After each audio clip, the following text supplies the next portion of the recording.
Assalamualaikum warahmatullahi wabarakatuh. Jadi di sini kita mau menjelaskan tentang materi Maret.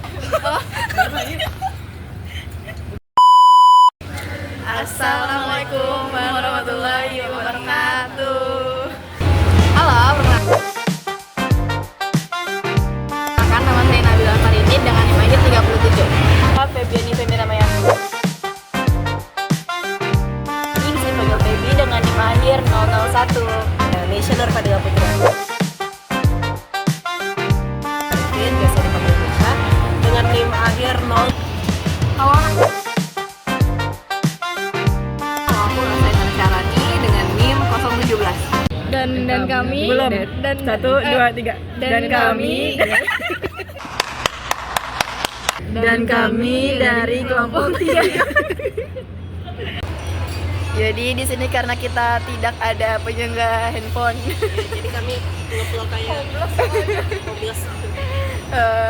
Literally duduk di lantai lah. Izin ibu, teman-teman sekalian yang menonton juga. Jadi kita sedang mengemper gini. Jadi di sini saya udah merangkum apa yang ada di buku saya.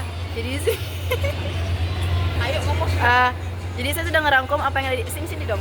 Yang ada di buku saya. Jadi di sini tuh saya ingin menjelaskan objek filsafat ilmu nih teman-teman. Jadi tuh objek ada dua, ada objek material dan juga objek forma. Objek material itu bisa dilihat dari segala hal ya. Jadi itu kayak segala hal yang ada dan bisa diketahui oleh manusia. Material tuh kayak ada eksistensinya gitu ya. HP Bisa material dilihat gitu ya. ya. Bisa Iya. dilihat. Tuh, Kalau non format tuh apa? Apa? yang bisa dilihat berarti. Nggak bisa dilihat ya, Bu? Aduh, hantu. Hantu. Forma dan forma dan material. Oh. Kalau formal pakaian dong. Lucu. Iya. Lucu. Nah, di sini aku mau jelasin nih. Jadi, objek material itu yang kayak bisa dilihat manusia dan alam. Oh. Apa? Salah deh. Nih, jadi objek material itu segala hal yang ada dan bisa diketahui manusia. Bisa kelihatan kayak manusia dan alam atau bisa kelihatan kayak Tuhan, malaikat, surga, gerakan dan hal metafisik lain. Apa? Itu formal. Objek material. Objek material. Itu tuh kan Itu tapi bukan yang nggak ada surganya, soalnya aku nyata di sini nggak ada surganya, dia nggak masuk. Oh emang iya. Soalnya tuh kan kayak nggak kelihatan gitu lah kan. Soalnya kan surga nggak bisa dilihat sama manusia. Emang kan bisa lihat surga? Tapi kan kalau Tuhan juga nggak bisa dilihat, kenapa bisa jadi material? Ya kan nggak kelihatan. Oh gitu ya. Nah, ya kan Ini gimana ini? tapi kan Tuhan juga nggak kelihatan. Ya iya itu. Menurutmu gimana? Dalam pertanyaanku. Yang kedua itu ada forma teman-teman. Dia di forma itu kayak cara khas filsafat buat ngulik sesuatu sampai ke akar-akarnya. Misalnya ontologi, epistemologi, aksiologi gitu. Itu kayak dengan cara pandang filsafat timur, Islam atau Nusantara. Bisa nggak sih jelasin yang apa tadi ontologi, yang epistemologi sama aksiologinya itu? Bisa nggak? Aku juga kan juga mau tahu gitu. Oh iya gitu ya. Nah jadi kan tadi kan Elsa nanya, apa tadi Elsa? Ontologi, epistemologi, aksiologi, Jangan. banyak. Nah, jadi kalau yang dari aku rangkum itu ontologi itu kayak kajian tentang hakikat sesuatu dalam membahas apa yang benar-benar ada dan seperti apa keberadaannya. Nah, contohnya itu ontologi tentang manusia, kayak apakah manusia hanya makhluk biologis atau punya jiwa? Kalau misalnya dalam semesta, apakah alam jadi karena Big Bang atau diciptakan itu? Oh, asal usulnya gitu ya. Iya. Itu tentang apa tadi? Ontologi betul. Nah, kalau epistemologi itu kajian tentang bagaimana manusia memperoleh pengetahuan, sumbernya dari mana, dan bagaimana menentukan sesuatu itu benar atau tidak. Contohnya tuh ya, sains pakai observasi dan eksperimen, itu indera. Terus kalau misalnya matematika Indera. pakai ya Dilihat gitu. ya Indra mata, Indra dan mata. segala macam gitu kan. Ya. Dilihat gitu terus dia membuat temuan gitu ya. betul. Karena kan sains itu kan pakai observasi eksperimen. Terus Habis itu untuk apalagi ya Sa? habis itu aku juga mau tahu yang aksiologi. Masih banyak sih, cuma kayaknya mau ambil yang aksiologi, habis itu kosmologi sama filsafat Nusantara Kebanyakan ya sih satu-satu aja, kita juga masih maba kok. Jadi 3 aja tadi Oh, nggak? ya udah, 3 aja. Berarti ini yang terakhir ya. Ya. Oke. Jadi aksiologi itu kayak kajian tentang nilai dan manfaat ilmu, kayak termasuk apakah ilmu itu harus punya tujuan moral, gitu. Nah, contohnya tuh kayak teknologi AI. AI. Habis itu Sama-sama AI. Nah, kayak dia tuh kayak bisa bantu pendidikan tuh buat nyebarin hoax gitu nggak sih? Kayak emang kalian sama AI itu percaya banget nggak? 100%? enggak dong, kan itu juga buatan manusia, nggak mungkin kita Ya kan, tapi kalian juga kayak ngebantu kalian kan AI Iya, itu. Iya, betul banget. anyone. Kayak Stop ya. what did you say? What did you say?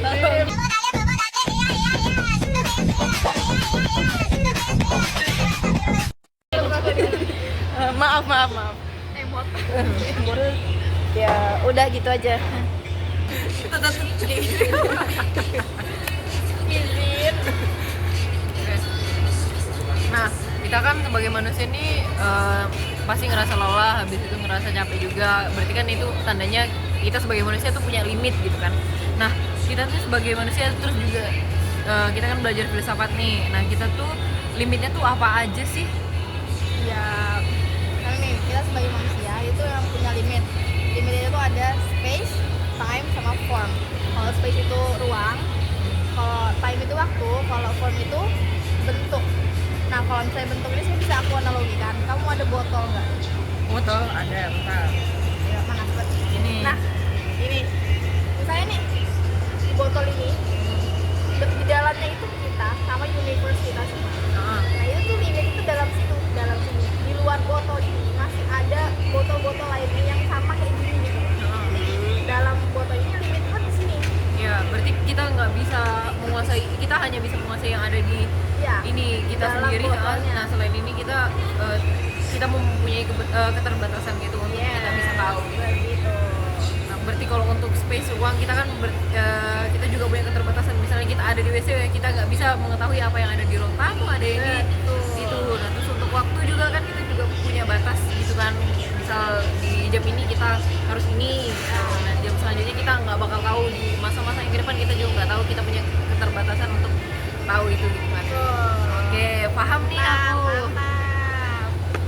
Nah, coba. Berarti botol-botol yang dikatakan Bila tadi itu masih banyak botol-botol di luar sana. Nah, botol-botol itu satu contoh aja kalau Iya. kita aku udah dalam ini. berarti nanti botol-botol itu digabungkan terus dia jadi kotaknya lagi. Iya. Nah, kotaknya lagi. Itu jadi punya kotak lagi. Iya, punya kotak lagi. Limit kita cuma dalam sini aja. Iya, sebagai manusia. Sebenarnya seluas itu ya, cuman kita memiliki keterbatasan yang Yang pendek gitu. iya, yang pendek banget. Nggak pendek banget sih. Kayak space and time itu kayak besar banget deh. Dalam sini aja berarti kita bisa Iya. ketahui semuanya, Iya. apalagi di luar-luar lainnya.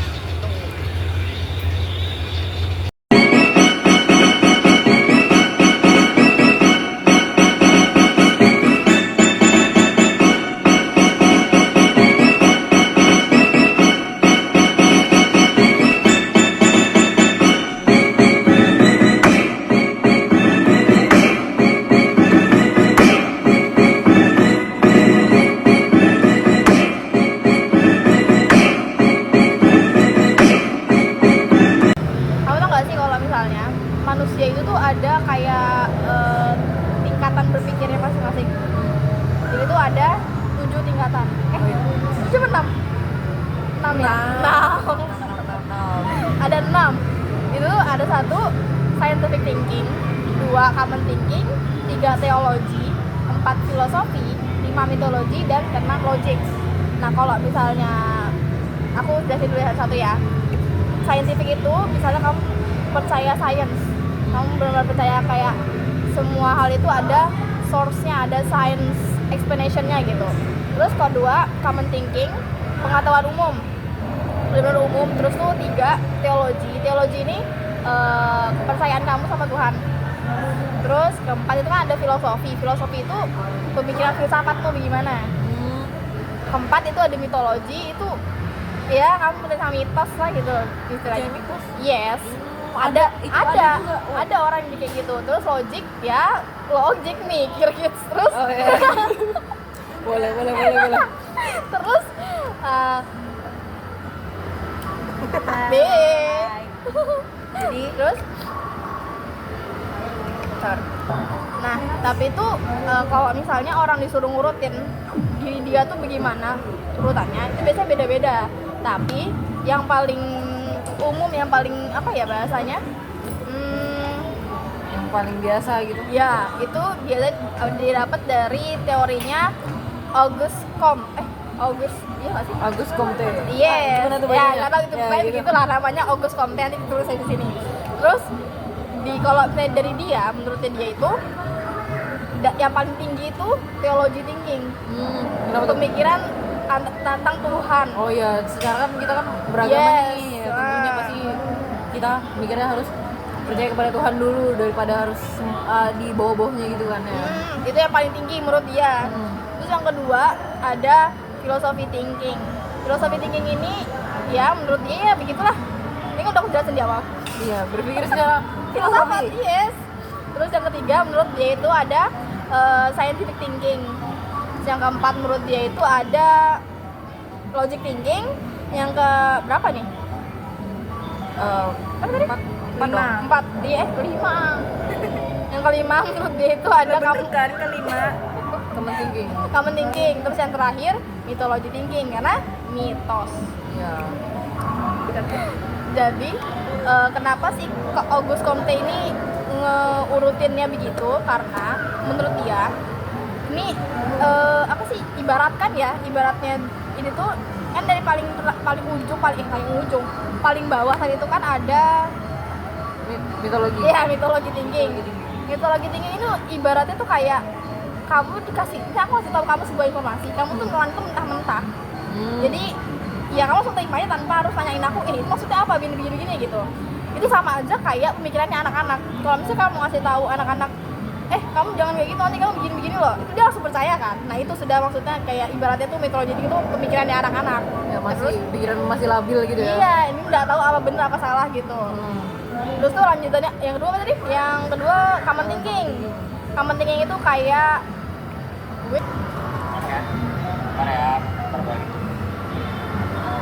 nih pulang duluan dia. Terus yang habis parkir. dan dia main anjir. Di mana kan parkir? Deket aja kan. Mana Nesha? Gak kelihatan aja Neshanya. Yang penting turun aja dulu. Terus apa lanjutannya? Common thinking. Common thinking itu sebenarnya masih kurang lebih lah sama mitologi. Cuman kalau bisa diibaratkan kayak pemikiran remaja.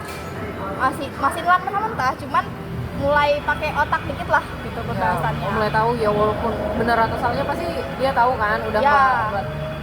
nggak kayak anak kecil banget. Intinya begitu. Terus lanjutannya tadi apa? Logic thinking. Kalau misalnya nih, kalau misalnya diibaratkan tuh masih ibaratkan remaja ya, cuman lebih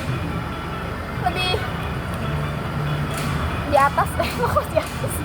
Lebih logis lagi, Lebih logis lagi, kayak lebih dipilah-pilah gitu loh. Kalau misalnya kamu dapat informasi, lebih kamu pilah-pilah lagi nih. Informasinya ini bener apa enggak sih sebenarnya. Jadi enggak mentah-mentah kamu terima gitu aja. berpikir secara logis, secara berpikirnya otak gimana. Gak mungkin dong kalau misalnya aku bilang kasih tahu kamu, kamu jangan begini. Kamu terima gitu aja, nanti kamu kayak gak mungkin begini. Ya pasti kita ada pertimbangan sendiri untuk sebuah keputusan gitu. Betul. Terus yang keempat ada scientific thinking. Apa tuh? Nah, kalau scientific thinking ini lebih ke pemikirannya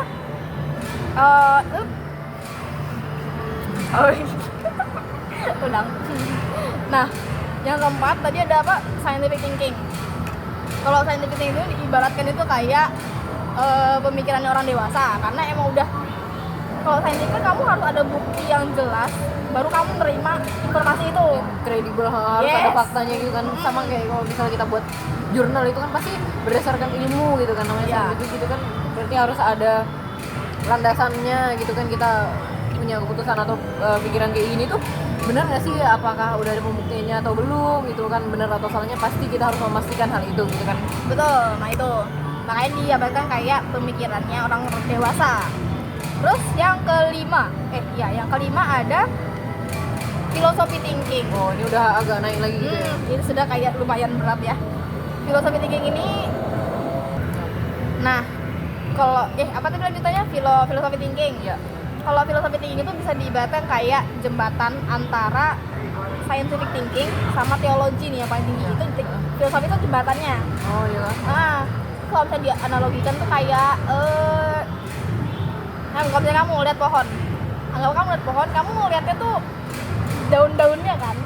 Iya pasti. Nah kan, pasti kayak daun-daunnya hijau segala macam gitu. Nah kalau misalnya orang yang punya philosophy thinking, itu dia pasti bakal ngelihat akarnya. Akarnya ini sumber tumbuhnya daun itu gitu loh. Jadi tuh iya. mikirnya tuh lebih apa ya bahasanya? Lebih jauh lagi gitu kan. Iya, Nggak dibanding biasa aja. Biasanya kan mikir ya udah sih pohon gitu kan. Nah, tapi ini kita memaknai sebuah hal gitu kan. Kenapa ini bisa tercipta, terjadi? Karena semuanya kan pasti punya filosofinya sendiri. Nah, ini disebut apa tadi? Filosofi. thinking. Betul. Nah, terus yang terakhir apa? Paling tinggi? Teologi. Betul. Kepercayaan sama Tuhan. Sebenarnya Augustus ini cuman piramidainnya itu cuman sampai filosofi aja. Sebenarnya karena si Augustus ini kan sebenarnya ateis. Iya nggak sih? Iya kan? Ih, Aku ingatnya dia tuh.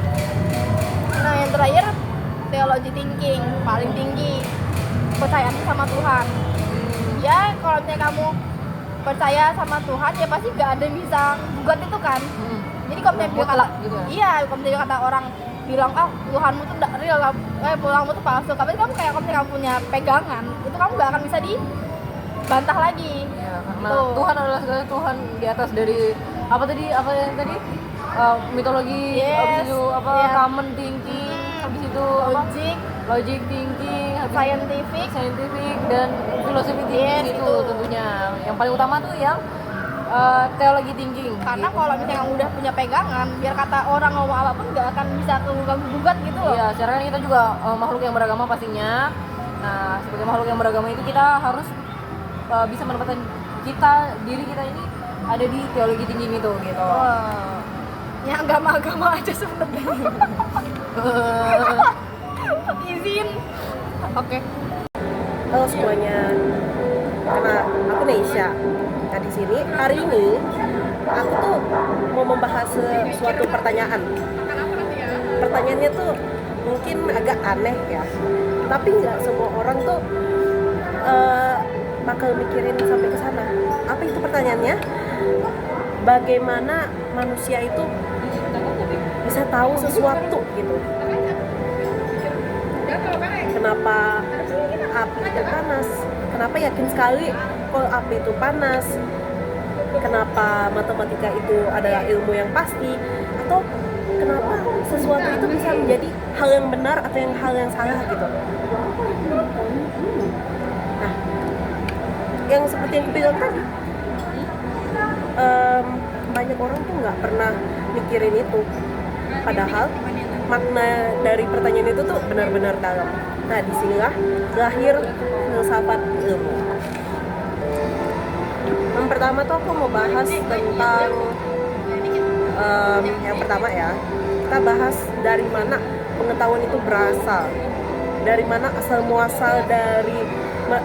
muasal manusia mendapatkan pengetahuannya, atau yang bisa juga kita sebut sebagai sumber-sumber ilmu pengetahuan.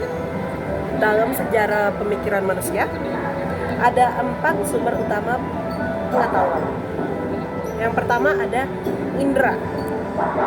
Kita tahu sesuatu tuh karena melihat, mengalami, atau mengamati. Kita tahu api itu panas bukan karena teori, bukan karena kita mikir, bukan karena kita melakukan penelitian, tapi karena emang panas saja, kita sentuh, kita lihat, kita dekat, kita rasakan, oh ini panas, ini bisa membuat kita merasa kebakar gitu. Ini adalah ilmu yang datang dari pengalaman. Nah, yang kedua dari sumber utama pengetahuan manusia itu ada akal. Mikir kita Mikir, rasional atau rasionalisme. harus berpikir rasional. Iya. Ada juga tanpa harus melihat atau membuktikan melewat pengalaman gitu. Nah, contohnya itu kayak matematika. Matematika karena banyak orang bilang kalau matematika itu adalah ilmu pasti. Ilmu pasti. Oh, Kayak satu tambah satu. ya satu tambah satu pasti dua dong. Iya. Karena jadi dua kan. Kamu nggak perlu diuji untuk kamu nggak perlu uji coba deh. Kamu cukup mikir aja, rasional, selama itu make sense. berakal ya. Ya. Selama itu make sense, itu masuk akal. Iya, berpikir rasional. Berpikir rasional. Nah, yang ketiga itu ada wahyu. Apa tuh wahyu? Siapa itu Siapa wahyu? itu orang? Bukan ya guys. Wahyu siapa Di tuh? sini wahyu itu adalah artinya itu adalah sumber terpercaya. Contohnya kayak gimana tuh? Gimana tuh? Kayak agama deh. Agama kalian semua Islam kan? Kita semua Islam. Iya, Kita semua Islam. Islam. Kalian apa? Nah, terus sumber pengetahuan kita tuh dari Al-Qur'an. Ada juga dari guru. Kenapa jadi gini? Nah, yang kedua ini kita membahas bagaimana proses pengetahuan itu jadi ilmu. Kadang orang pikir ilmu itu muncul secara instan, kayak ide itu tiba-tiba muncul aja di kepala ilmuwan. Padahal kenyataannya proses terbentuknya ilmu itu bertahap gitu loh, berulang-ulang, dan kadang butuh waktu bulan tahun untuk bisa mendapatkan ilmu itu. Nah, urutannya tuh seperti ini. Yang pertama dari data atau fakta mentah. Ini adalah tahap paling dasar. Data itu belum bermakna, belum ada penjelasan, cuman kumpulan angka, fenomena atau observasi. Nah, contohnya itu kayak kita baru aja menerima informasi bahwa 10 orang di kelas tuh sakit flu. Ya udah gitu aja. Kita tahu kalau 10 orang di kelas tuh lagi sakit flu, tapi kita nggak tahu penyebabnya itu karena apa. Ya, yang Itu namanya data mentah. Kalau data itu tidak dicatat, pengetahuan tidak akan terbentuk. Nah, lanjut lagi ke informasi, data yang sudah berarti. Ketika data mulai dikelompokkan, dibandingkan dan diberi konteks, barulah ya menjadi informasi. Contoh, ya kita melanjutkan contoh kasus tadi ya, yang tentang 10 orang sakit flu itu. Nah, di sini tuh baru dikasih alasannya itu. Sebagian besar siswa terkena flu itu karena setelah pulang sekolah dari kegiatan luar sekolah. Hah? Kok gitu?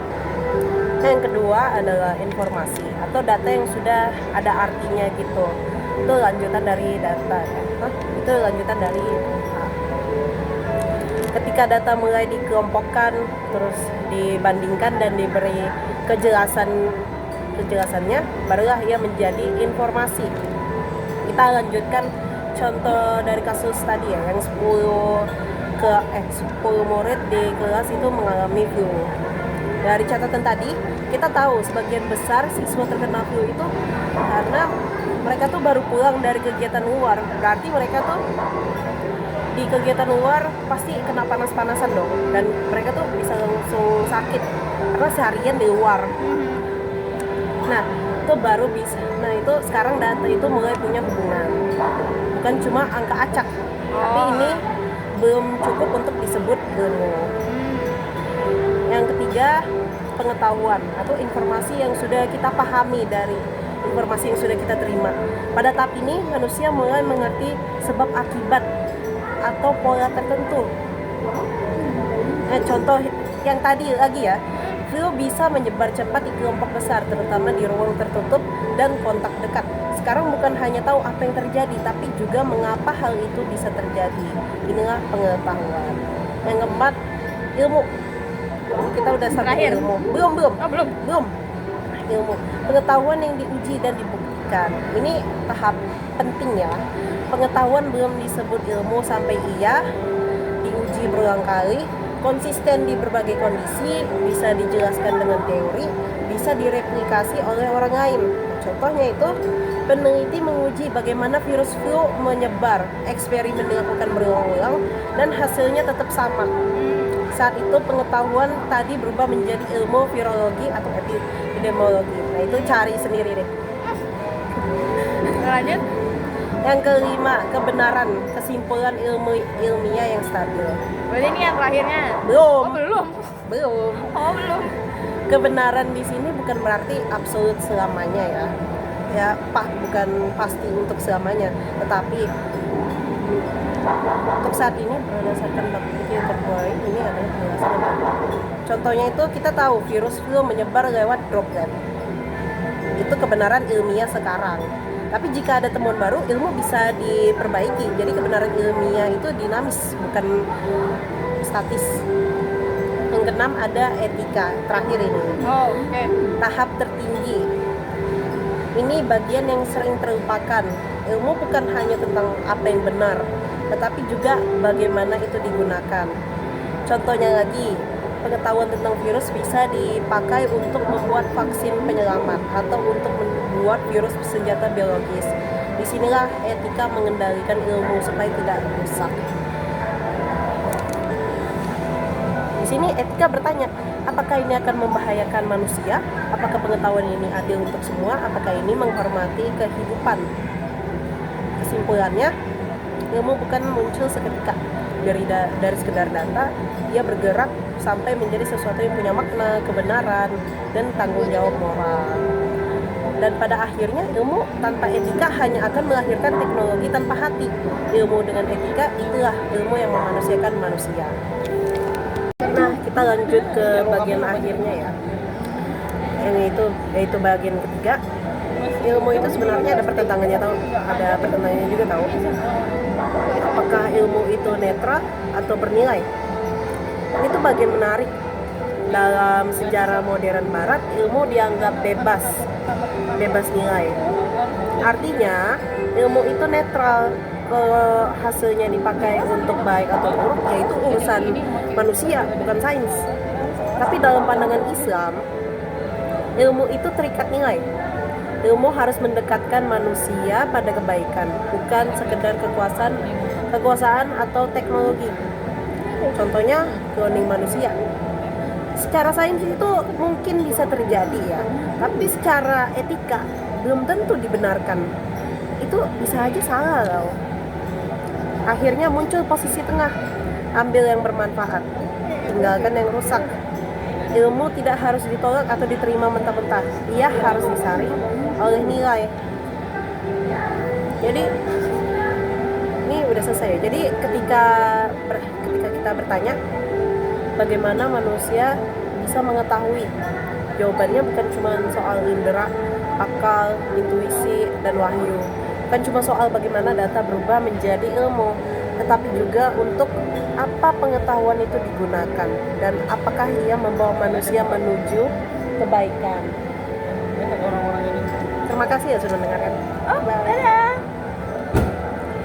Dokumen ini membahas aksiologi, cabang, filsafat yang menelaah nilai dan kegunaan ilmu dengan fokus pada penjernihan konsep nilai, struktur nilai, mazhab-mazhab etika, dan penerapannya dalam ilmu. Objek materialnya adalah ilmu, sedangkan objek formanya aksiologi. Objek materialnya adalah ilmu, sedangkan objek formanya adalah aksiologi. Yang pertama, penjernihan konsep nilai. Materi menekankan pentingnya membedakan istilah seperti nilai, etika, etiket, moral, amoral, immoral. Nulis gak kalian? Apa? Aku Ini mikrofonnya kamu tutup. Gimana kita mau berbicara? Ditutup ya. ini logis dan kebenaran itu Penjernihan konsep nilai deh, kalian inget nggak? Penjernihan konsep nilai. Materi menekankan pentingnya membedakan istilah seperti nilai, etika, etiket, moral, amoral, immoral, norma, adab, dan akhlak. Aku ingat aku nulis. Mana sekarang? Yuk sekarang ngomong, jelaskan ke aku lupa. Ini dia, menjernihkan konsep. Value sama dengan menelusuri arti hingga ke akar-akarnya, radikal. Ya udah jelasin. Gimana sih hidup? Gimana sih kak?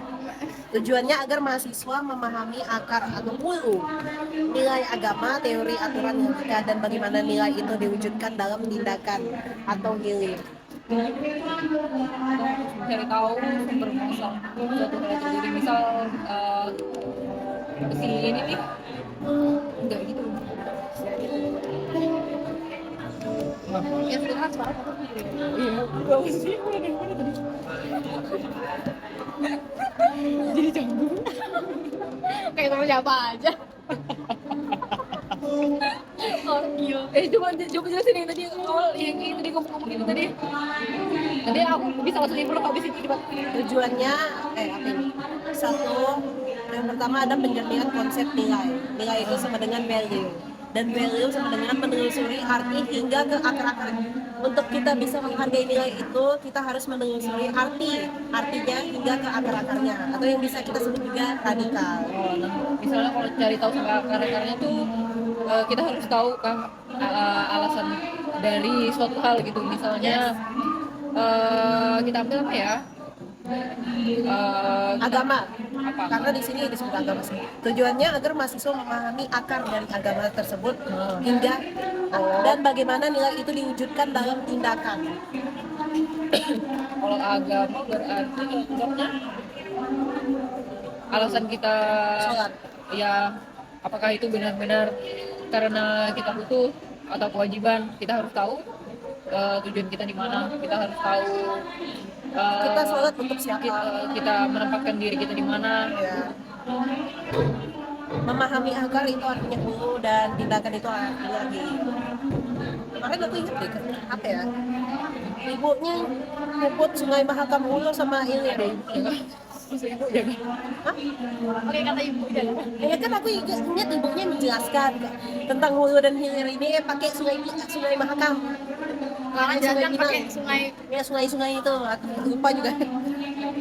Bisa dipertajam lagi loh yang itu tadi apa namanya? Yang tadi apa namanya? Yang dari apa?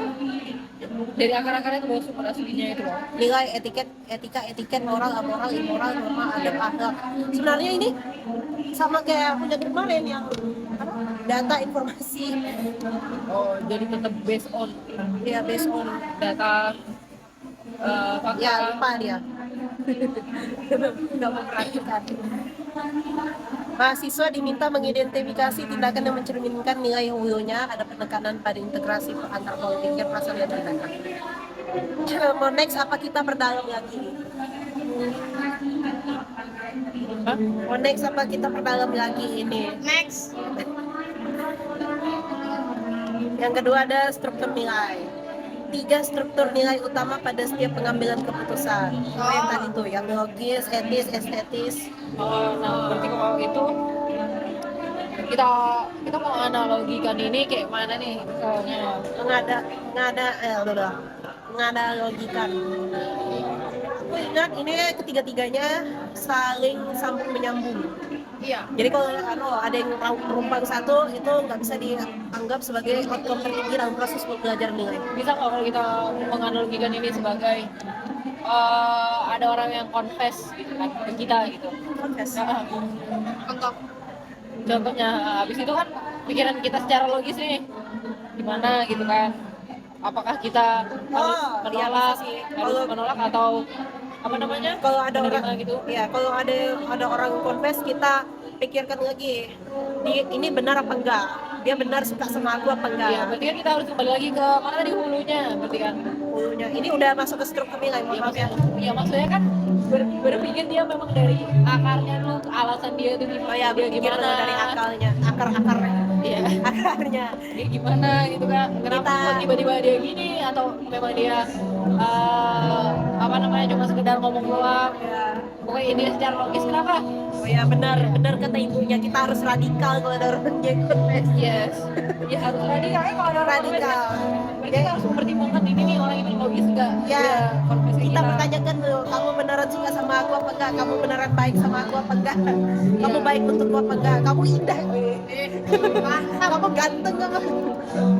Maaf ya. Nah, habis itu terus secara logisnya kan berarti kita cara kita mau menerima atau enggaknya itu kan berarti harus secara logis juga kan. Iya. Aku menolak ini gara-gara mungkin kamu kurang di ini ya selayaknya logika gitu kan. Berpikir secara logika gimana? Misal kalau kita mau nolak gitu kan, kalau mau menerima juga kan kita harus berpikir kenapa sih dia lebih unggul daripada orang lain, dia punya apa sih sebenarnya gitu kan. Nah habis itu kalau kita juga mau menerima dengan etis atau menolaknya dengan etis, berarti kan secara etika nih kita menerima dia tuh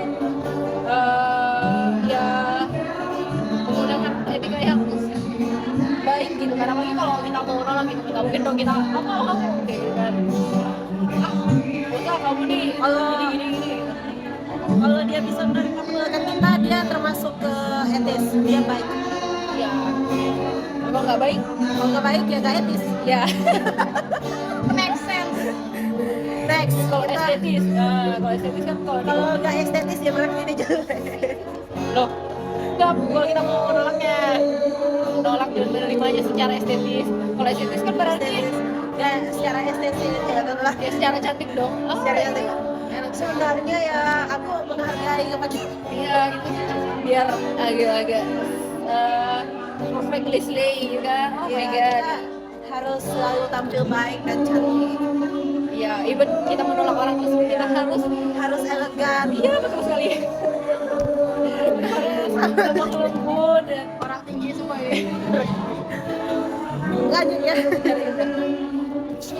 Mazhab filsafat moral. Nah ini aku lupa. Ayo kita bahas. Oh ini yang hedonisme. Yo makin gede ya, kita makin gede ini suara kita. gini.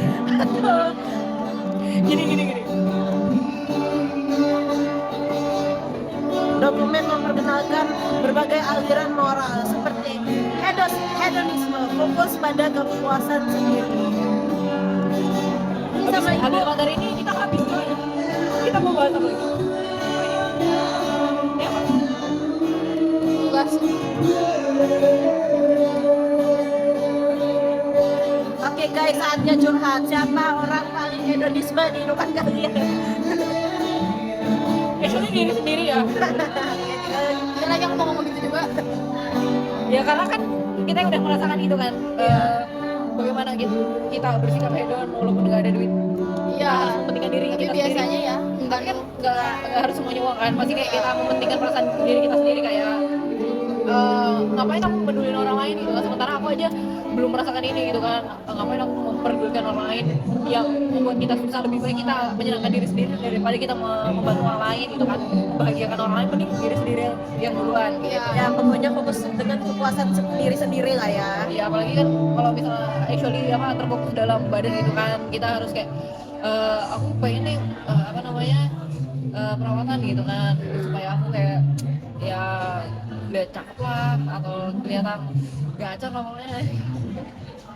Kok aku teringat ya ibu ngomong tentang hedonisme itu dia fokus sama kepuasan diri sendiri, tapi dia nggak peduli juga dengan kepuasan orang lain, jadi dia Iya. kayak selfish, Iya makanya self ego. jadi kayak aku makan kalian nggak, aku nggak peduli, yang penting aku makan. Aku kamu.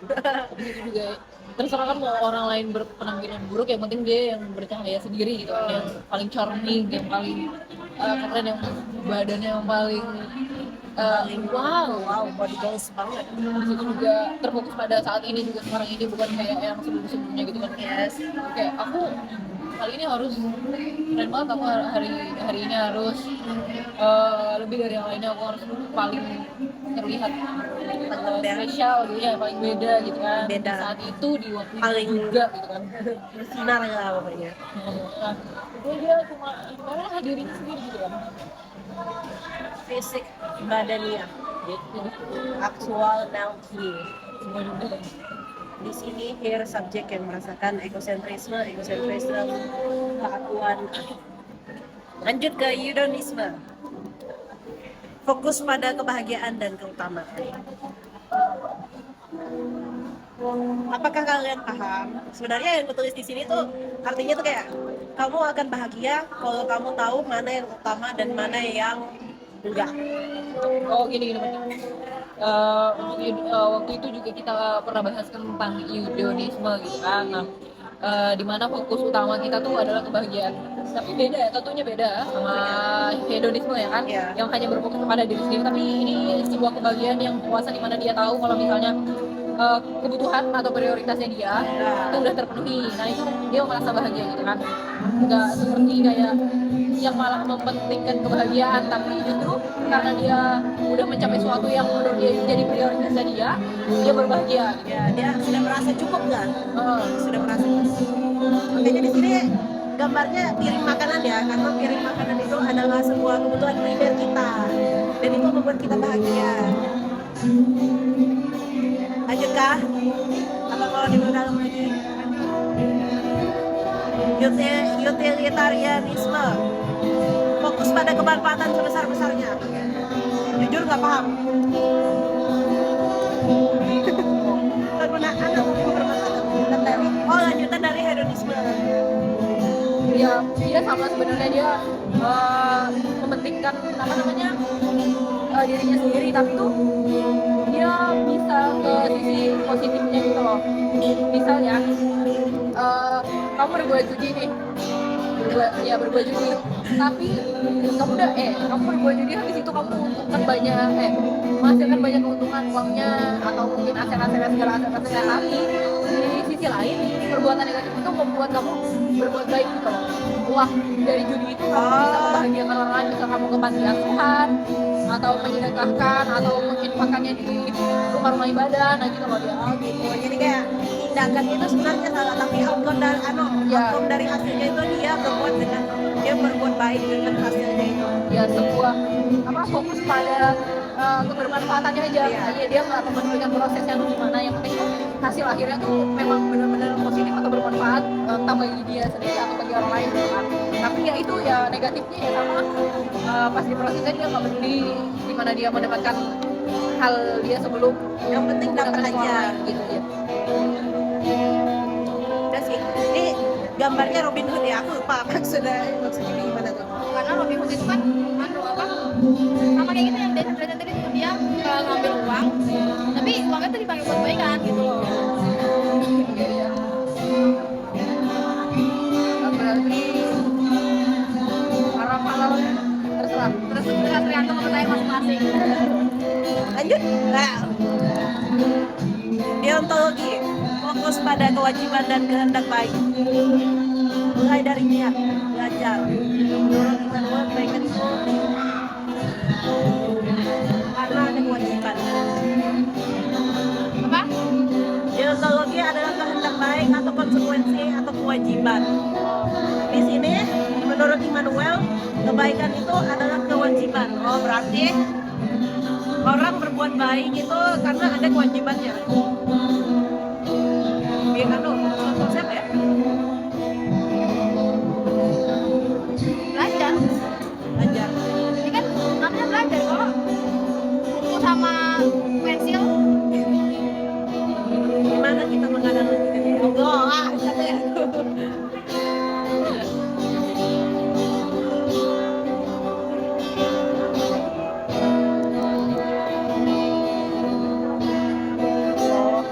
Jujur bahwa terlambat karena bangun kesiangan, walaupun dosen kamu bakal marah. Sudah. Ya kamu misal terlambat nih, terus kamu tetap jujur ke dosen gitu loh kalau kamu terlambat, tapi at least kamu tuh hadir di situ gitu loh sebagai kewajiban kamu sebagai mahasiswa gitu loh. Ibunya pernah bahas kayak gitu kan, dia banyak absennya, merahnya, habis itu ibunya memakluminya gitu loh, gara-gara dia udah niat ke kampus, habis itu udah Mengikuti pelajarannya. iya.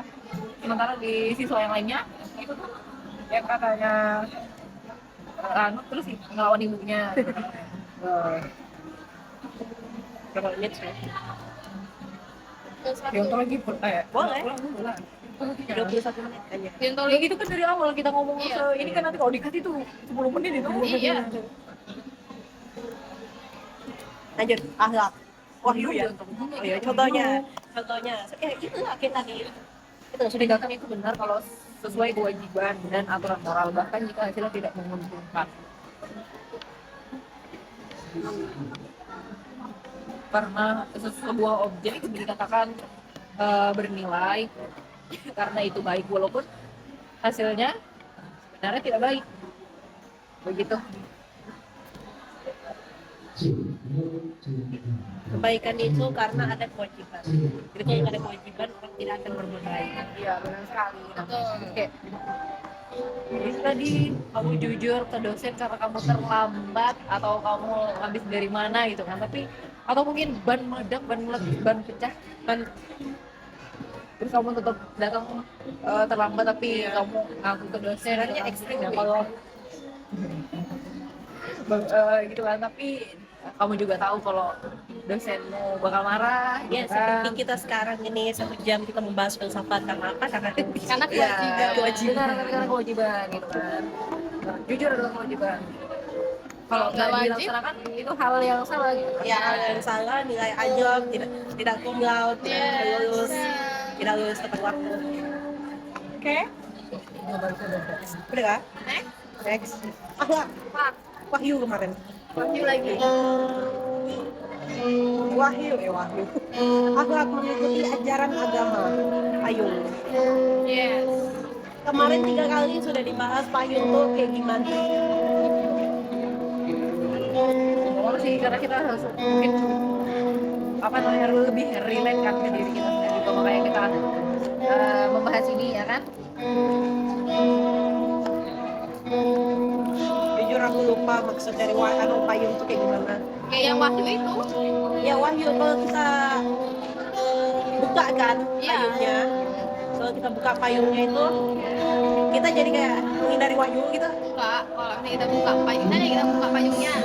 Itu tuh kayak sama aja kita pakai ilmu agama itu Nah, ke dalam diri kita. Kalau misalnya kamu tak buka payungmu, ya kamu nggak pakai dasar ilmu agama itu. ini kayak hujan nih. Ya, Hujan nih apa? oh hujan. Iya kan kita buka payung karena ada hujan. Anggapannya hujan tuh kayak semua hal-hal buruk, terus kamu shield sama ilmu agama itu. iya. Ini hujan bukan anugerah ya? Kan ada lagi. Memang bukan anugerah, rumahku banjir.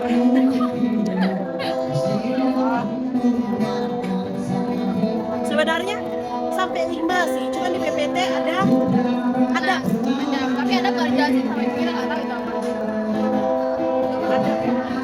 Kita coba ini. Ini sangat seru, jujur sangat seru sekali. Nah ini kenapa lagi dan lagi konsepnya ini sangat bagus ya, karena Konsep ya, keren banget. secara kebetulan konsepnya bagus untuk dibahas. Iya, jangan lupa saksikan video kami ya, teman-teman. Karena video kita tentunya akan banyak sekali suara yang Iya. akan ada. Jangan lupa Like, comment, and like, subscribe. komen, dan kita cinta pesawat. Oke. Kalau semisal ini rame, kita buka channel deh. Iya. Bahas Terus kita Yeping. betul. Yeping. At least kita dapat duit kan kalau Kita buat. Iya. ikut saran Heo dulu. Kita kalau buka YouTube bisa bayar UKT loh. Betul. Makasih.